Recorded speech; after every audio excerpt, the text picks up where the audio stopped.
What a good day, students. So, are you ready for today's lesson? So, in our lesson, our objectives is the students will understand the concept of the ag- agamographs and how they create the illusion of movement to different viewing angles. So, dapat nilang intindihin yun, yung mga bawat konsepto nun. Then, second is reflect how agamographs express a character's personality. So, paano ba nito i-express daw? Or kailangan yung i-express kung ano sa character personality. Then, lastly, students will be able to demonstrate their skills, abilities, and experiences. Then, our topic today is how to make an agamograph art. No, right?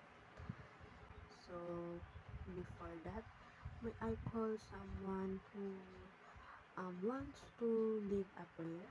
So, okay. Mingo, can you lead the prayer? Mm-hmm.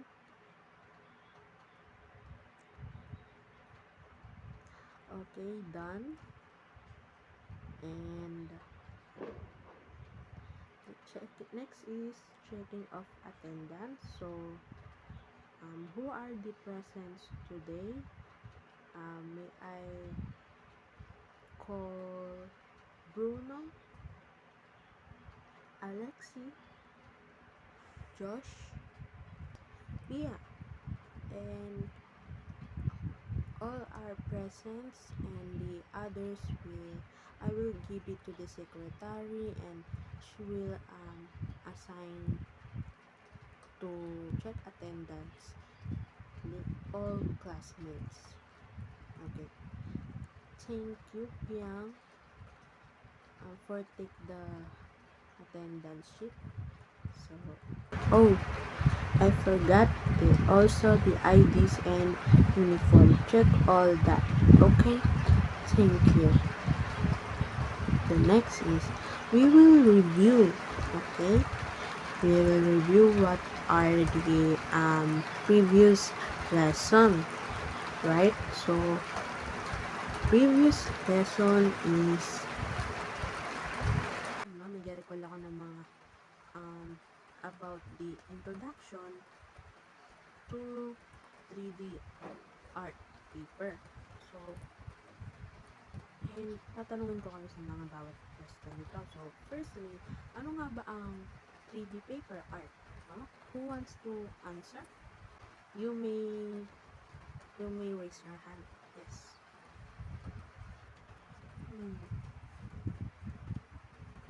Yes. Vanessa. So,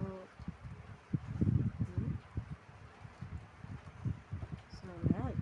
That's correct. So, Vanessa said the three-dimensional art. So, sa pag-form ng art daw ng 3D is so these are the three-dimensional art, no, which is sculpture, drawing, painting, sketches. So if kapag nagsama-sama ito naman, so ito yung maging form to ng 3D art. So that's right. And next answer is how could you define 3D art crafting? Yes, Iho. Okay. He said it is a fascinating art form of art crafts that combine the skills of cutting, folding, and assembling to create three-dimensional paper models. And lastly is what are the two main methods used in creating 3D paper art. So what are those, no? Who wants to answer? Okay, Iha. So the two form daw. Okay. Okay, very good, no? So she said, there are four core methods, art. So there are carving, casting, modeling, and construction. Okay guys, we are done to review for today our previous lesson. So for now, we have activity, no? Para magkaroon tayo ng energy. So our activity, so the title is discovering the magic of agamographs. So here starts by showing some cool agamograph pictures. Talk about how they look, make how they look different from different angles. Imagine making our own. It's easy and fun. We can make arts that move and changes when we move. Think about the designs we can create. Let's give it a try and see how amazing our artwork can be. Ay, makita nyo sa ating PPT ay meron ditong nakalagay na mga tatlong klaseng type ng agamograph, no? Ano nga ba ang naisip nyo kapag nakita nyo itong mga anggulo na ito? And Macho, anong nakita mo sa picture na ito? You think na there's a random drawing sa papel na ito. So, akala niya ay may error daw, no? Kaya hiwalay-hiwalay yung mga drawing. Well, totoo naman, parang ganun na nga. Oh, she said daw na may mga iba't ibang kulay sa drawing na ito at nakaka-amaze daw. So, yes, very good, very good. So, diretso na tayo sa ating lesson proper. So, dito guys, alam ko naman na ready na kayong matuto ulit dahil it's been a month huli tayong nag face to face. So, dito, we're going to dive into another lesson which is itong agamograph, no?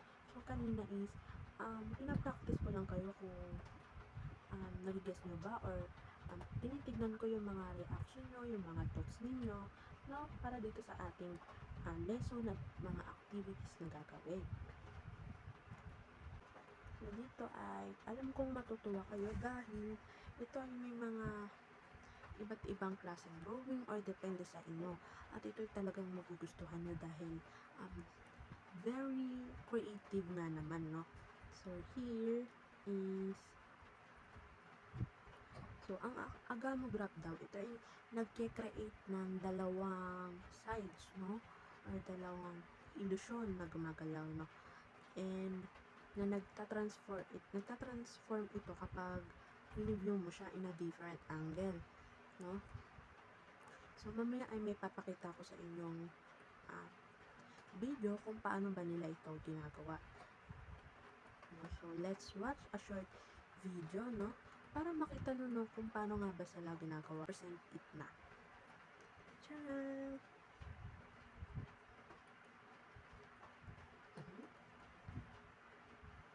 Wow, that's cool.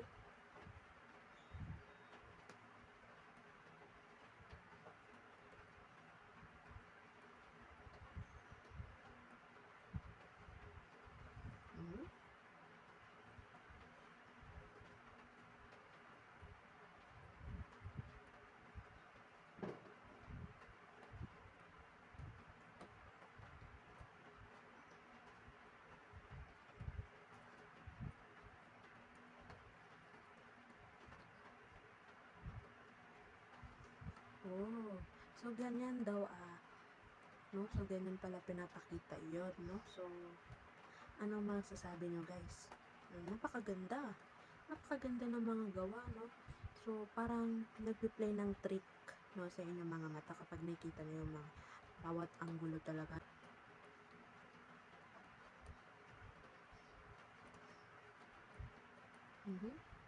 Okay, Carlo, ano masasabi mo? So, sabi niya na, it's really amazing, no? Dahil dun sa artwork na iyon. So, gusto rin niya na gumawa.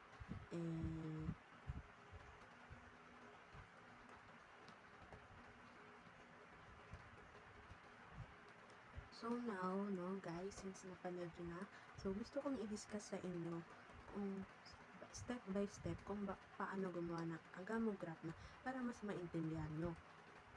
Well, we will start with choosing our images. Kahit anong images na gusto nyo.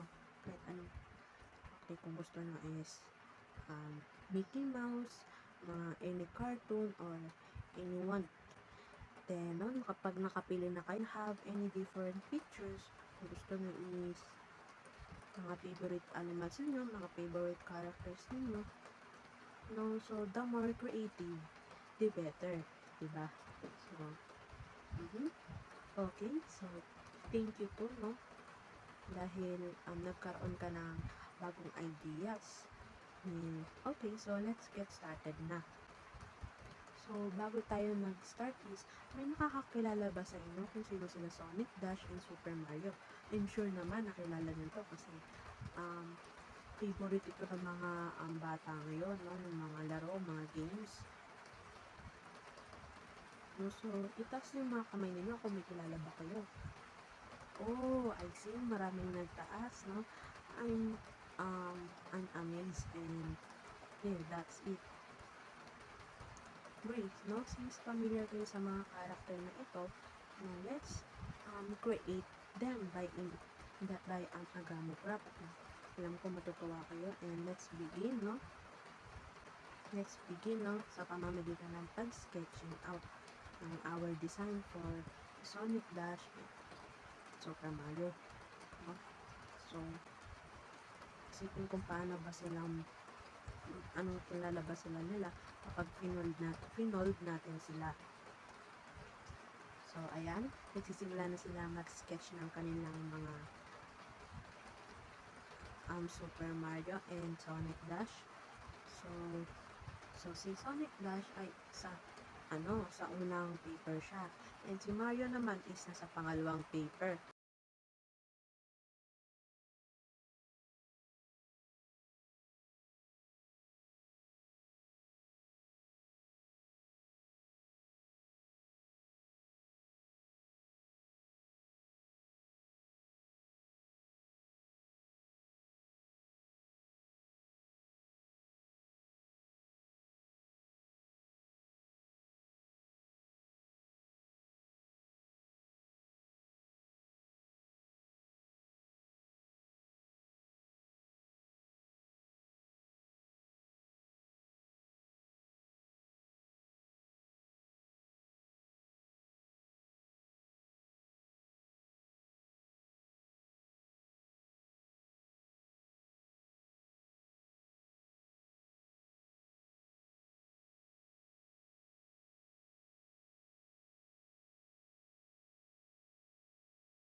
then na-progress na at yung iba is tapos na.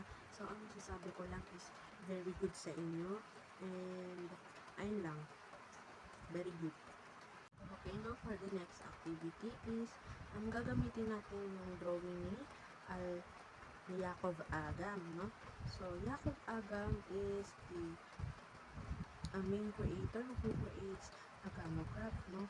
So dahil sa kanya is maraming mga taong sumubok na gawin ito at nakakatuwa talaga. So now for our project, no, we will making a pre-graph, pre-image Agamograph. We will explore the theme of opposites attract. No? So we will choose two opposites like four colors with horizontal lines and one colors with diagonal lines. So do you have a question? So she asked if we have to use any medium. So class, no, it is okay to use any medium po, no, kahit ano pa yan, no, mapa-color pencil, mapa-watercolor, or any types of crayons pa yan, no, it is good. And alam naman natin na kahit ano naman na arts is pwede because it's a form of arts. And for now, no, ano lang naman, para sa akin is we will using a watercolor para sa ating project, no. So by starting outlining, magagawa tayo ng outlining sa designs with a Sharpie to prevent bleeding when painting. Remember na ang pagbe-blend ng colors or like blue, green, red, or any types of colors, no, ay magki-create ito or gumagawa ito ng gradients para magkaroon ng dynamic effects yung art natin, no? She raised your hand. Okay, what is this? Oh, sabi na, this sounds like a fun, no? Experiencing with colors and shapes, no? So kapag kasi nag-experiments pa kayo ng mga iba't ibang klase dyan sa drawing nyo, no, is mas mag-i-improve pa yung mga gawa na yun sa paggawa ng ating project. And kapag ang nagawa nyo ngayon ay magkakaroon tayo ng top list sa ating klase or like ranking soon. Sino nga ba ang pinakamagandang gawa? Ay, tama yan, no? Nakikita ko yung mga gawa nila. Oh, very good, Aya, Maloy, Stacy. So once na naitapos nyo na or still whipping, no, you can check it too naman, no, para makita ko isa't isa ang bawat mga gawa ninyo, no, or okay ba yan, or tama ba yung ginawa ninyo, or if you have a question, no, pwede naman talaga kayo lumapit sa akin. Tutulungan ko pa kayong gumawa na kung nahihirapan kayo. You can ask me anything. Okay? So, once na tapos na yung mga gawa ninyo, no? So, idikit nyo na lahat. Like, hindi pala muna yan. Okay, igunting nyo muna. Then, pagkatapos nyan is, tsaka nyo na i-google yung bawat drawing nyo, no? And, ayun lang, no? So, palagi nyo tatandaan ng creativity knows no bounds. So, feel to add your own personal flair sa ating project. Sa ating next activity is which is the Van Gogh. So, Van Gogh is a famous traditional artist in the century. So, ang ating gagawin, no, so bago nyan is babasahin muna ninyo ang instruction, no, pwede rin ako na rin. Instruction is begin by showing students images of Van Gogh, no, sa Van Gogh's starlets and other work. So, kahit anong works naman yun, depende yun sa inyo kung ano ba yung napupusuan ninyo. Depende yan sa kanila pala, I mean. So, yes. And pangalawa, no, i-discuss ninyo kung ano ba yung mga style ni Van Gogh. Focusing, ito yung nakapokus sa kanyang color, mga brush strokes, and the emotional impact ng kanyang artwork. And lastly is the introduce the concept of an gamograph, an optical illusion. So, ayan yung introduce nyo form ng kanyang ng inyong, ng inyong gawa, no? So, yung an optical illusion, which is yung gagawin mo, no? Yung different, angles. Okay. So, here are the reference of Van Gogh. Ako na lang pala ang magpo-provide dahil mostly sa inyo is walang data. So, ayun lang. Ang ating rubric naman ay accuracy, correct folding of the object is 5 points, no? Then, organize, yung pag-organize nyo, and kung ang naintindihan nyo sa inyong drawing ay 5 points, and the last one is complete, no? Complete ang inyong last one, no? Creativity and originality, yan ay 5 points, so total 15 points.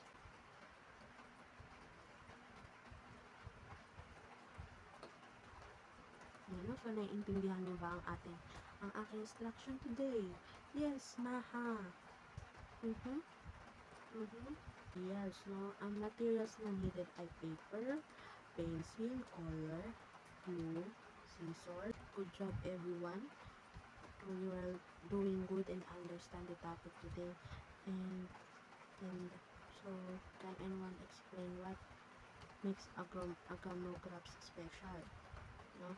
So, what do they do when you move around them? Okay. So, my class is answering their own opinions. So, that's all correct. No? So, the second questions is what are the three means that we think to consider when making a gammographs? Can you name them? Okay, Julius Babaw.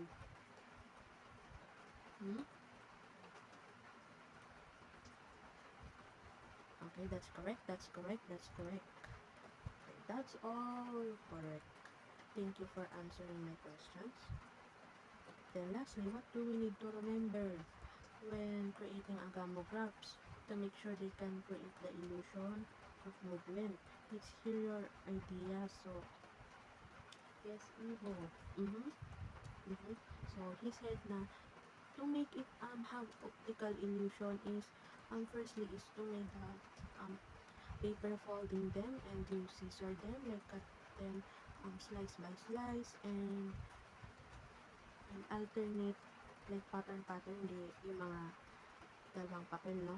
Kumari yung first paper, then yung pangalawang paper is yung nasa second, then ganun lang din, no? Ipaulit-ulit lang din, and ay lang, and ano pa ba ang sabi mo? Okay, ang pang sabi niya is hindi i-glue daw lahat, yung kapag natuloy na yan, no? You can like i-angle mo siya ng ganun, yung ganun, then ayun na, magpapakita yun ng optical illusion. Ayun lang.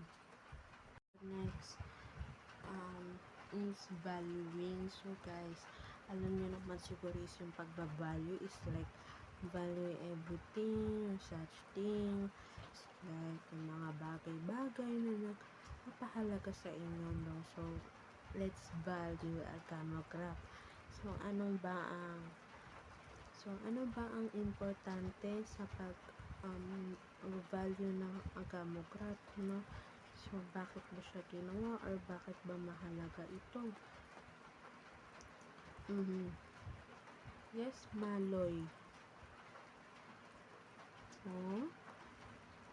So she said, dynamic nature, no? Bakit dynamic nature? Daw, kasi is perhaps one of the most impressive features of the gamograph series, no? Kasi kakaiba nga naman ang mga patterns nito, yung mga paiba-iba, yung gano'n. No? Unlike traditional daw na aesthetic artworks, no? Agams. So, sabi rin niya na si Agams daw ay nag-create to na to parang mapa-alive daw yung art.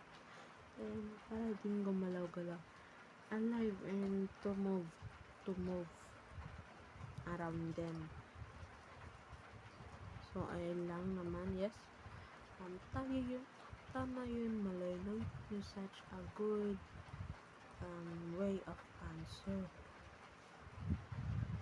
Okay, since natutuhan nyo naman lahat, no? And to the last is mag-quiz tayo.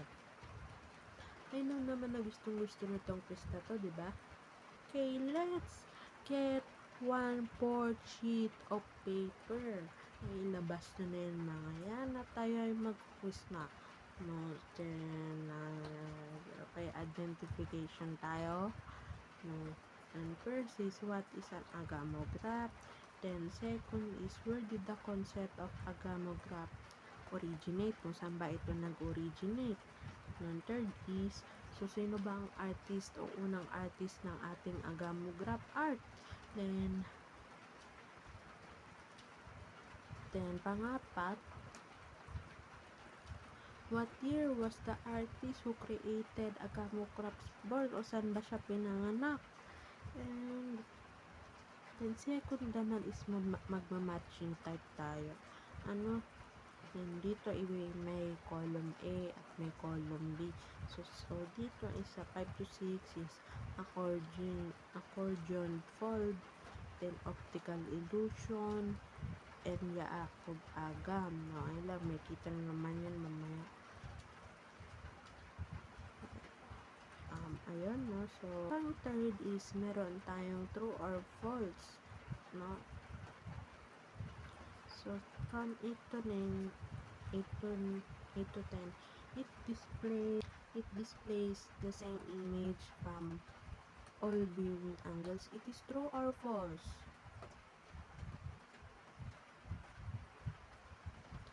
9.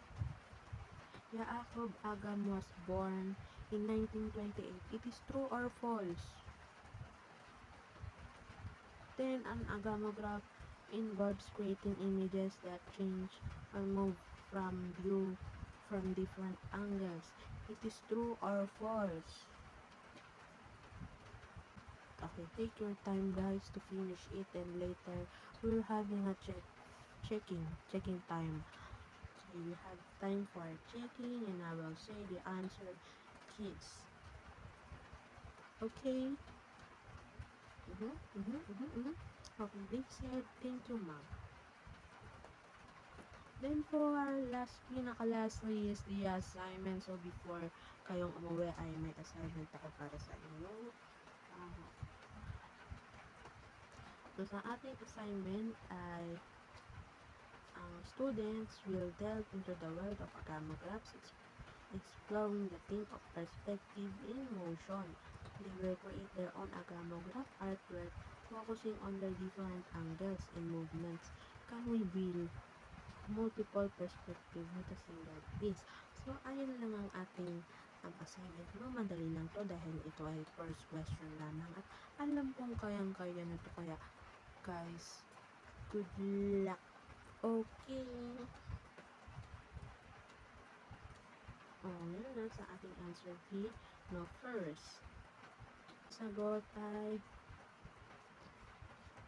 an agamograph is an optical illusion form that shows different images when viewed from different angles. Then second answer is the concept of agamographs originated from the work of Israeli artist Yaakov Agam.